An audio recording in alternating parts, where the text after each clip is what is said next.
Break नंतर बुलेटिनमध्ये पुन्हा एकदा स्वागत। सुरुवातीला राजकीय वर्तुळातून एक महत्त्वाची बातमी आहे। माझ्यासारख्या सामान्य कार्यकर्त्याच्या नावाची प्रदेशाध्यक्ष पदासाठी चर्चा सुरू आहे। हे माझं भाग्य आहे।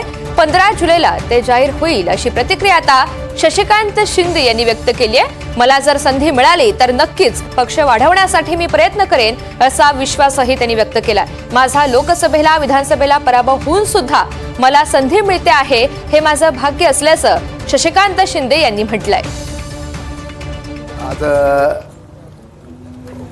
मीडियावर आदरणीय आमचे नेते जयंत पाटील साहेबांनी राष्ट्रवादी काँग्रेस पक्षाच्या अध्यक्षपदाचा राजीनामा दिल्यानंतर चर्चा सुरू झालेल्या आहेत। अनेक नावांच्या चर्चेमध्ये माझ्या नावाची चर्चा सुरू झाली आणि ही चर्चा होत असताना खरं म्हणतं तर माझ्या नावाची चर्चा होणं मी माझं भाग्य समजतो। सातारा जिल्ह्यातल्या एका सामान्य कुटुंबातला एका कार्यकर्त्याला शरद पवार साहेबांच्या सारख्या एका नेतृत्वाच्या पक्षाचं मला काम करण्याची संधी आणि त्या ठिकाणी मिळते, मी माझं भाग्य समजेन।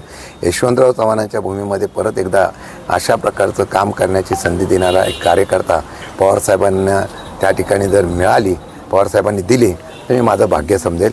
मला वाटतं की येणाऱ्या काळामध्ये जर संधी मिळाल्यानंतर पक्षवाढीच्या संदर्भामध्ये प्रयत्न करणं एक आव्हान असणार आहे। तुम्ही कशा पद्धतीने नेतृत्व करता, मी जिल्ह्याचा अध्यक्ष पण होतो, मी कामगार संघटनेमध्ये काम करतो, चळवळीचा कार्यकर्ता, आक्रमक आहे, आंदोलनं करतो आणि परिणामाचा मी कधी विचार करत नाही। त्यामुळे